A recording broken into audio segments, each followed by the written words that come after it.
Okay, an anonymous galliard. First thing I want to think about is the phrases.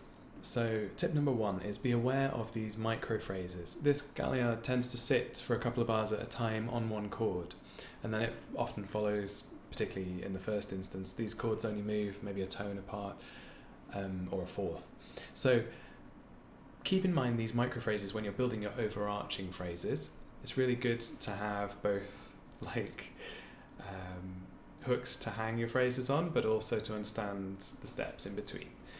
So tip number 2 is bar 8 into 9. We've got the end of a phrase and the start of another one. And it's worth just thinking about how you're going to move between these phrases because they feel very structured. They're not like some of the other retrocaries we've played. They very much sort of shift between one phrase to the next. So just have a think about how you're going to do that. For example, do you want to take a tiny bit of time like I did there to show that there's another bar coming and it's a new thing? Or do you want to do it dynamically? Do you want to dip at the end of one phrase and build up in the next one? Or do you want the new phrase to come bursting out of nowhere? Perhaps a bit like this.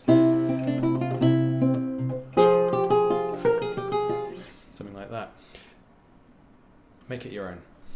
The last thing to watch out for, and this is just watch out for it, it's a bit of a signal.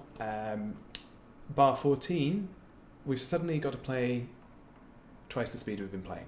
So don't start the piece too fast.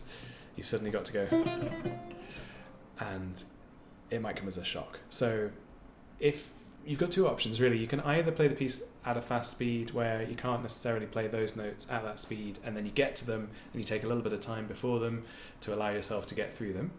That's fairly common, it's not a bad thing to do.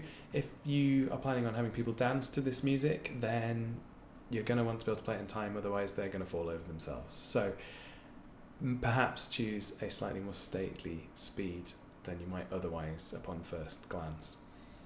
Okay, I hope you enjoyed this one. Let me know how you get on in the comments, and I'll see you tomorrow.